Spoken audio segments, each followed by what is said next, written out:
Section 10-এ পরিষদের অধিবেশন আহ্বান, কোরাম, ভোটদান ইত্যাদি। অর্থাৎ এটা সংবিধান সংস্কার পরিষদের সদস্য হিসেবে তারা অসাংবিধানিকভাবে শপথ নিয়েছেন বটে, সেই পরিষদের আহ্বানের জন্য তিনি রাষ্ট্রপতির আর্টিকেল 72 অনুসারে কনস্টিটিউশনের অধিবেশন আহ্বানের ঘোষণা চাচ্ছেন। এবং তিনি বলেছেন, যেহেতু দুইটি কাজ বাদে বাকিগুলো সব প্রাইম মিনিস্টার রিকমেন্ডেশনে প্রেসিডেন্ট করে থাকেন, এবং একইভাবে এই সংসদের আহ্বানও তিনি করেছেন প্রধানমন্ত্রীর পরামর্শ অনুযায়ী আর্টিকেল 72 অনুসারে। তো এইখানে প্রেসিডেন্টের ক্ষমতা, যে প্রধানমন্ত্রী পরামর্শ দিয়েছেন তিনি জাতীয় সংসদের অধিবেশনে আহ্বান করবেন আর্টিকেল 72, এবং স্থান এবং সময় নির্ধারণ করেছেন আর্টিকেল 73 অনুসারে। তিনি ভাষণ দেওয়ার কথা ভাষণ দিয়েছেন। আমাদের বিরোধী দলীয় বন্ধুরা ভাষণ শুনতে চাননি, চলে গিয়েছেন, ভালো কথা। কিন্তু সেই ভাষণের উপরে আলোচনার জন্য তিনি কালকে প্রস্তাব করেছেন 50 ঘন্টা বরাদ্দ করা হোক।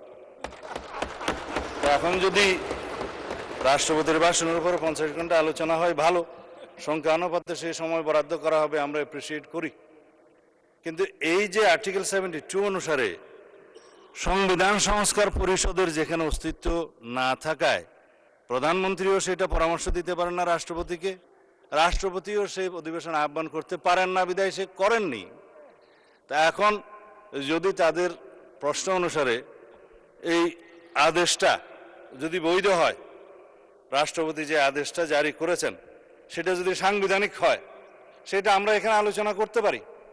ইদানিং একটা আলোচিত বিষয় হয়েছে, জুডিশিয়ারিতে সেটা আপিল হয়েছে, রিট হয়েছে, এই সংবিধান সংস্কার বাস্তবায়ন আদেশ এইটা এবং গণভোটের সার্টেন পোর্শন কেন আনকনস্টিটিউশনাল ডিক্লেয়ার করা হবে না, সেই মর্মে রুলও জারি করা হয়েছে শুনলাম। এখানে হয়তো জুডিশিয়ারির মতামত দিবে, বাট জুডিশিয়ারির মতামত এই সোভারেইন পার্লামেন্টের উপরে কখনো বাইন্ডিং না। কিন্তু এই সোভারেইন পার্লামেন্ট কখনো আবার এমন কোনো আইন প্রণয়ন করতে পারে না যেটা জুডিশিয়ারিতে যে চ্যালেঞ্জ হয়ে নাল অ্যান্ড ভয়েড হয়ে যাবে, আল্টারভায়ার্স টু দি কনস্টিটিউশন হয়ে যাবে। তো সুতরাং আমাদেরকে উভয় দিকে লক্ষ্য রেখে জাতির বৃহত্তর স্বার্থে আইনানুগভাবে এবং সাংবিধানিকভাবে যেতে হবে এই মহান জাতীয় সংসদে।